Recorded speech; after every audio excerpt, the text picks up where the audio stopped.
Tower, November 8019 Yankee, ready for takeoff, runway 5.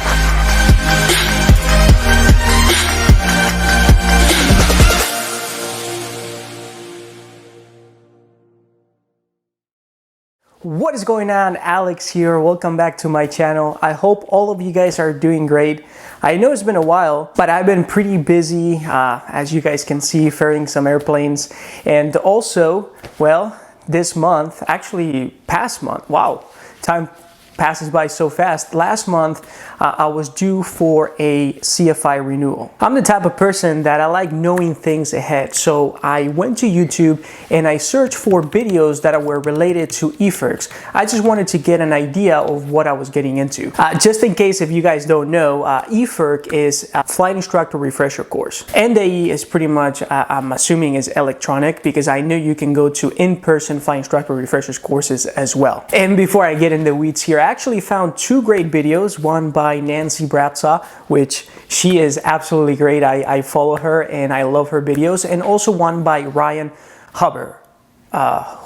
They actually do a great job explaining how you renew your CFI license, and also Ryan talks about his experience with the American Flyers refresher course. In this video, I'm not going to cover all the different ways that you can renew your CFI license. I'm only going to focus on the eFIRC. I also wanted to talk a little bit about what my expectations were in the beginning. I actually thought that I was going to cover basic knowledge, things that I already know, but in reality, that was not the case. So I'm going to talk about that. Also, in my opinion, after taking the eFIRC, I actually thought that it will be very, very beneficial to student CFIs that are trying to get their flight instructor license to take it before they take the checkride. So I'm going to go a little bit more in depth on that. And then finally, I'm going to talk about how you can apply, and then once you apply, what to expect. Also, if there's like certain topics that don't interest you, I'm going to put timestamps down in the description, so that way you can skip to the part that you're most interested in.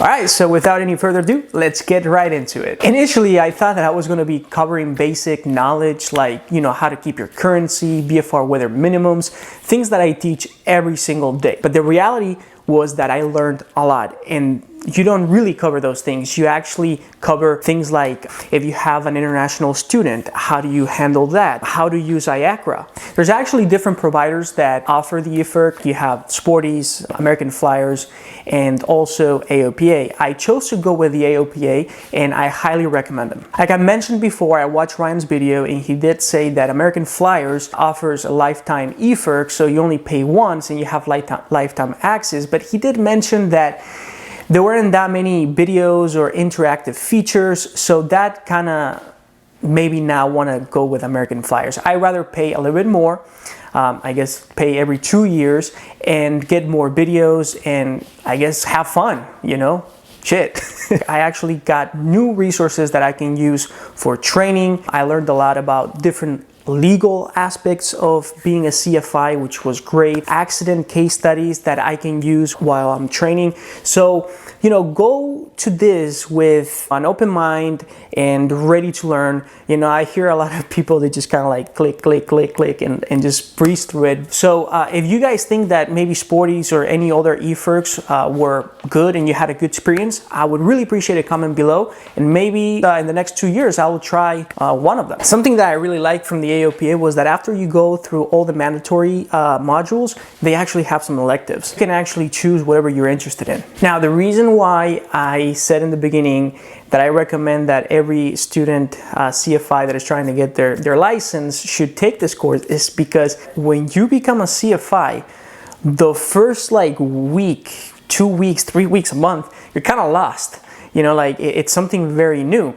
There's like something that happened to me was I didn't know that I had to become a recommending instructor in IACRA to be able to sign people up. eFIRC covers that. And it also goes in depth on how IACRA works. I actually had a situation where I had someone that was not a US citizen come for training. You know, for my checkride, obviously for your checkride as well, you're gonna need to know how to deal with those things, but I didn't know I had to take a picture of them on the first day of training and all these different things. And eFIRC is going to go through all those things. When you start working as a CFI, you're actually gonna know a lot more than a lot of us knew when we started.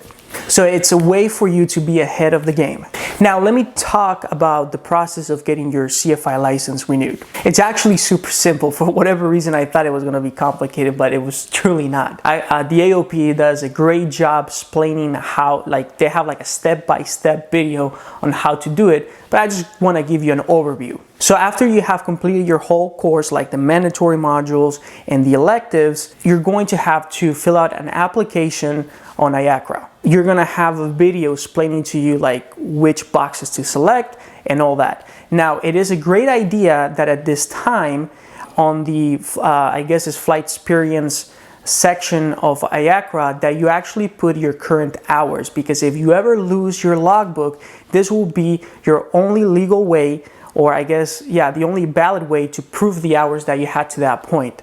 So I honestly think that, you know, if you don't have like an electronic logbook, you still do things on paper, it's a great time to put all your times in there. At the end of the application, you're gonna get an FTN number, and with that FTN number, you're gonna go back to your course provider's website and you're gonna put the FTN number. You're gonna give him, like, I think is a copy of your CFI ID and other information. And at that point, the provider, in my case, the AOPA, is gonna take care of filing it with the FAA. Now, once you do that, a couple of days later, you're gonna receive an email with a temporary certificate and a certificate of completion. Also, the nice thing of doing the eFIRC is that with the certificate of completion, this is actually a graduation certificate.